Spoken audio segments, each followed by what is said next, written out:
तो चलिए आज सीखते हैं सम, विषम, पूर्णांक, भाज्य, भाज्य और भाज्य को सीखते हैं। तो पहला संख्या मेरा है सम संख्या किसे कहते हैं। अब देखिए, ऐसी संख्या जो 2 से पूर्णतः विभाजित हो, ऐसी संख्या जो 2 से पूरा विभाजित हो। विभाजित का मतलब भाग लग जाए, 2 से अगर 4 को भाग देंगे ये 2 बार में कट जाएगा, तो ये क्या हो गया, सम संख्या हो गया, है ना। सम संख्या भाई जो 2 से भाग किसको देंगे, 2 को 4 से दे सकते हैं, 6 को दे सकते हैं, 8 को दे सकते हैं, 10 को दे सकते हैं। इसी में अगर 9 को देंगे तो ये कटेगा नहीं, है ना। 4 दूनी 8 हो जाएगा, 1 बच जाता है शेष, ये शेष बचता है, इसीलिए कटा नहीं पूरा, ये सम संख्या नहीं है। उसी तरह आप देखो विषम संख्या किसे कहते हैं, ऐसी संख्या जो 2 से पूर्णतः विभाजित नहीं होती है, जो 2 से पूरा विभाजित नहीं होती है उसे विषम संख्या कहते हैं। देखिए जो 2 से पूर्णतः विभाजित नहीं होता, 2 से अगर हम 5 को भाग देंगे क्या कटेगा, नहीं कटेगा, 2 दूनी 4, 1 शेष बच जाता है, तो ये मेरा विषम संख्या हो गया। जो 2 से पूरा कट जाएगा वो क्या हो जाएगा, सम संख्या, और जो 2 से पूरा नहीं कटेगा वो क्या हो गया, विषम संख्या। अब जानते हैं भाज्य संख्या किसे कहते हैं, ऐसी संख्या जो कम से कम 2 संख्याओं से विभाजित हो उसे भाज्य संख्या कहते हैं। 2 संख्या मतलब एक स्वयं से हो और एक दूसरी, देखो 4 ले लेते हैं, 4 देखो 2 से भाग लगा, 2 दूनी 4, ये कट गया। अब देखो 4 से 4 को भाग दें कट जाएगा एक बार में,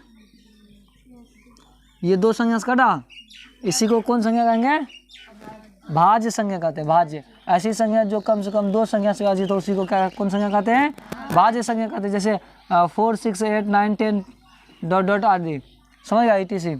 अब देखो उसी भाज्य संख्या ऐसी संख्या जो स्वयं और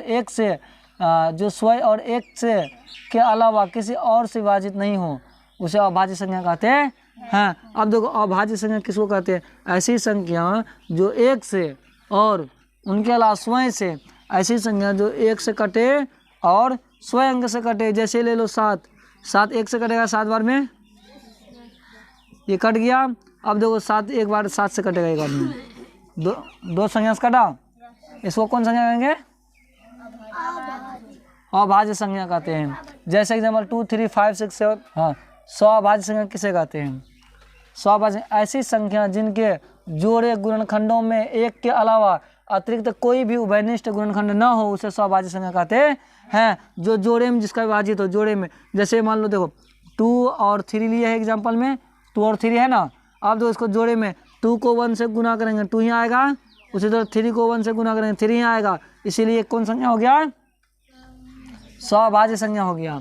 अब जो प्राकृतिक संख्या किसे कहते हैं, गिनती गिनने वाली संख्या को प्राकृतिक संख्या कहते हैं। गिनती में आ गया क्या, 1, 2, 3, 4, 5 गिनती जहाँ चालू होता है, संख्या गिनती गिनने वाली संख्या को प्राकृतिक संख्या कहते हैं। अब जो पूर्ण संख्या किसे कहते हैं, वैसी संख्या जो 0 से शुरू होकर अनंत तक जाती है उसे पूर्ण संख्या कहते हैं। 0 से 1, 0, 1, 2, 3, 4 डॉट अनंत तक जहाँ तक हम गिन नहीं सकते वैसी संख्या कौन संख्या कहेंगे, पूर्ण संख्या कहेंगे।